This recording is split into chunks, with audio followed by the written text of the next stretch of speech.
Some more quotes by the one and only Lundy Bancroft, who is an anti-abuse counselor, and he's written a really great book called Why Does He Do That? Inside the Minds of Angry and Controlling Men. These quotes are from that book and from other books he's written, and they're available on goodreads.com. And I'm just lie down so you can look at my big nose. The better to smell the assholes with, my dear. Are you afraid of him? Are you getting distant from friends or family because he makes those relationships difficult? Is your level of energy and motivation declining, or do you feel depressed? Is your self-opinion declining so that you are always fighting to be good enough and to prove yourself to him? Do you find yourself constantly preoccupied with the relationship and how to fix it? Do you feel like you can't do anything right? Do you feel like the problem is in your relationship? Do you feel like the problems in your relationship are all your fault? Do you repeatedly leave arguments feeling like you've been messed with but can't figure out exactly why? An abusive man who is adept in the language of feelings can make his partner feel crazy by turning each argument into a therapy session in which he puts her reactions under a microscope and assigns himself the role of helping her. He may, for example, explain to her the emotional issues she needs to work through, or analyze her reasons for mistakenly believing that he is mistreating her. Mistakenly. As a product of Anglo-Saxon Protestant culture, I am familiar with its centuries-old tradition of hiding its abusive women under pretty packaging. Your happiness in a relationship depends greatly on your ability to get your needs heard and taken seriously. If these decisions are taken over by an abusive or controlling partner, you experience disappointment after disappointment, the constant sacrificing of your needs. He, on the other hand, enjoys the luxury of a relationship in which he rarely has to compromise, gets to do things he enjoys, and skips the rest. He shows off his generosity when the stakes are low, so that friends will see what a swell guy he is. The gentleman style of abuser tends to be highly self-centered and demanding of emotional catering.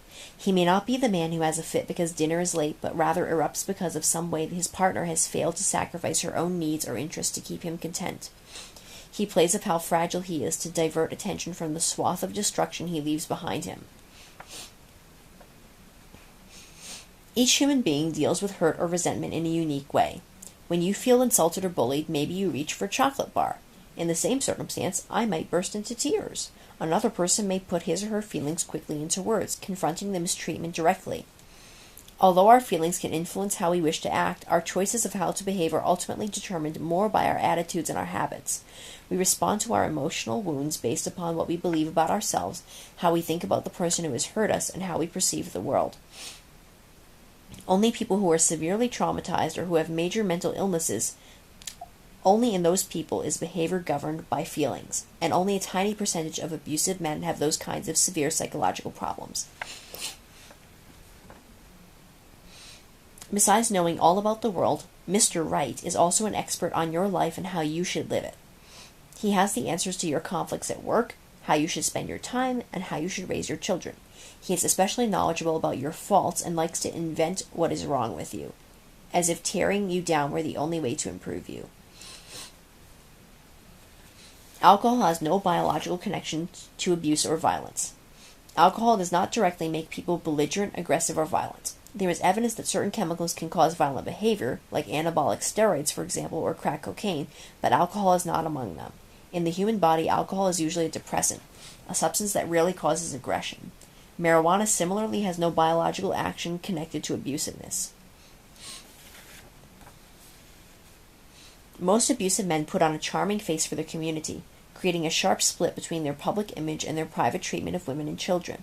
He may be enraged at home but calm and smiling outside, selfish and self-centered with you, but generous and supportive with others, domineering at home but willing to negotiate and compromise outside, highly negative about females while on his own turf, but a vocal supporter of equality when anyone else is listening, assaultive towards his partner or children, but non-violent and non-threatening with everyone else, entitled at home but critical of other men who disrespect or assault women. The pain of this contrast can eat away at a woman. In the morning, her partner cuts her to the quick by calling her a brainless fat cow. But a few hours later, she sees him laughing with the people next door and helping them fix their car. Later, the neighbor says to her, "Your partner was so nice. You're lucky to be with him. A lot of men wouldn't do what he does." She responds with a mumbled, yeah, feeling confused and tongue-tied. Back at home, she asked herself over and over again, why me? Every aspect of the multi-pronged legal system today is dominated by males. Police, prosecutors, judges, probation officers. In addition, the state legislatures that make the laws are still disproportionately male. So how does the abuser come to the far-fetched conclusion that women are somehow lurking in the shadows and pulling the strings to cause him to suffer consequences for his actions when he thinks there shouldn't be any? The absurd leap occurs for two reasons. One is that he already has well-entrenched habits of blaming women for his own behavior. So when society sends him the message that he is responsible for what he does, he just widens the scope of his blame-projecting machine to target all women. The second is that if he didn't blame women, he would have to accept the fact that a large proportion of men are opposed to what he is doing.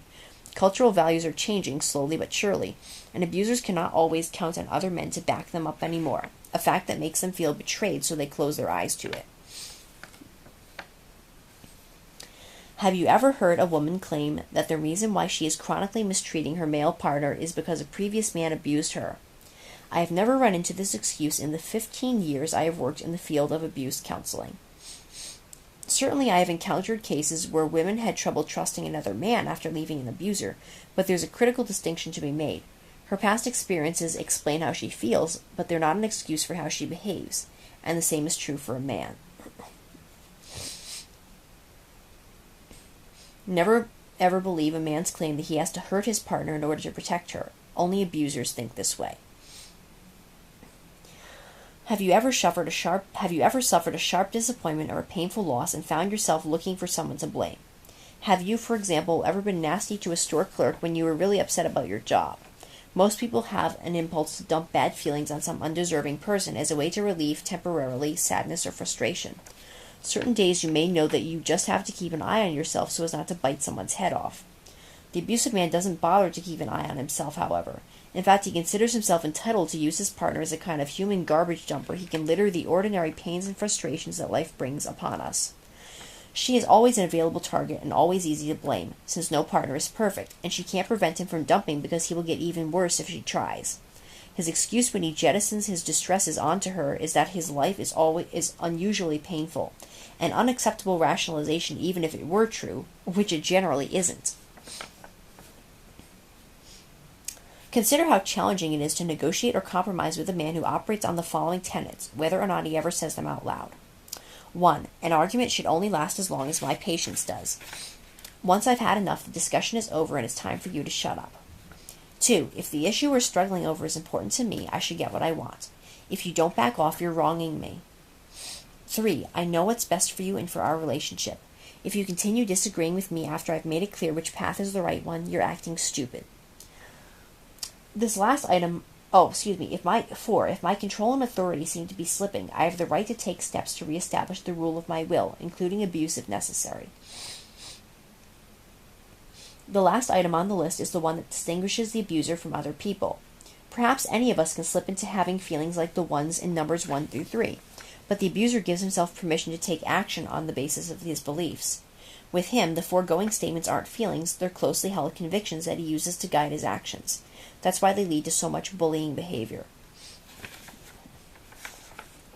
Addiction does not cause partner abuse, and recovery from addiction does not cure partner abuse. Outside of my professional life, I have known many couples over the years who've had passion and electricity between them and who treated each other well. But unfortunately, there is wide acceptance in our society of the unhealthy notion that passion and aggression are interwoven and that cruel verbal exchanges and bomb-like explosions are the price you pay for a relationship that is exciting, deep, and sexy. Popular romantic movies and soap operas sometimes reinforce this image.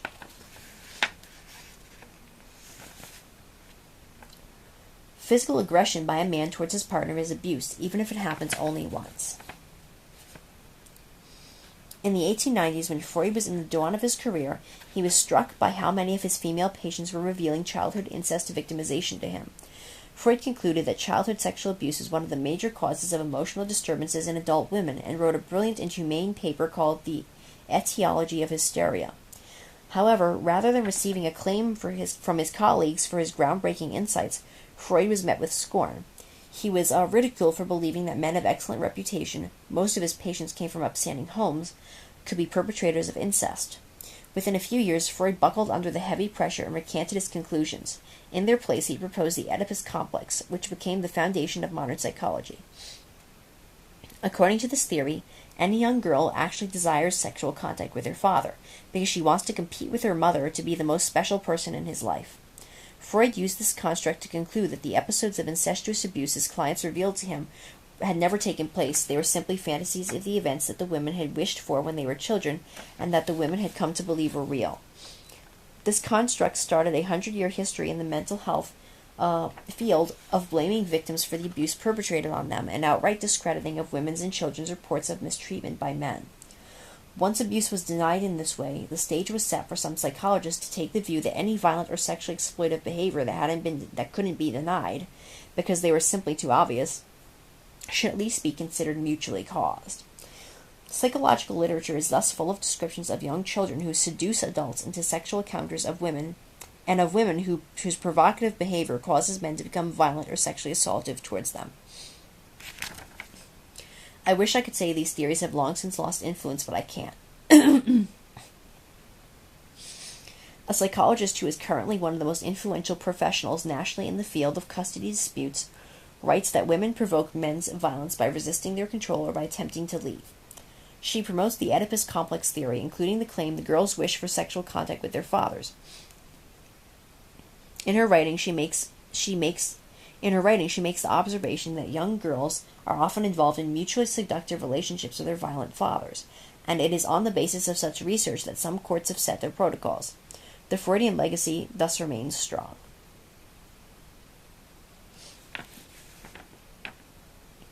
The abuser does not believe that his level of authority over the children should in any way be connected to his actual level of effort or sacrifice on their behalf, or to how much knowledge he actually has about who they are or what is going on in their lives. He considers it right to make the ultimate determination of what is good for them, even if he doesn't attend to their needs, or even if he only contributes to those aspects of childcare that he enjoys or that make him look like a great dad in public. If you are aware of chronic or severe mistreatment and do not speak out against it, your silence communicates implicitly that you see nothing unacceptable taking place. Abusers interpret silence as approval, or at least as forgiveness. To abused women, meanwhile, the silence means that no one will help, just what her partner wants her to believe. Anyone who chooses to quietly look the other way therefore unwittingly becomes the abuser's ally. Abuse doesn't come from people's inability to resolve conflicts, but from one person's decision to claim a higher status than another. So while it is valuable, for example, to teach nonviolent conflict resolution skills to elementary school students, a popular initiative nowadays, such efforts contribute little by themselves to ending abuse. Teaching equality, teaching a deep respect for all human beings, these are more complicated undertakings, but they are the ones that actually count. Boys' aggressiveness is increasingly being treated as a medical problem, particularly in schools, a trend that has led to the diagnosing and medicating of boys whose problem may really be that they have been traumatized and influenced by exposure to violence and abuse at home. Treating these boys as though they have a chemical problem not only overlooks the distress they are in, but also reinforces the belief that they are out of control or sick, rather than helping them recognize that they are making bad choices based on destructive values. I have sometimes heard adults telling girls that they should be flattered by boys' invasive or aggressive behavior because it means they really like you. An approach that prepares both boys and girls to confuse love with abuse and socializes girls to feel helpless.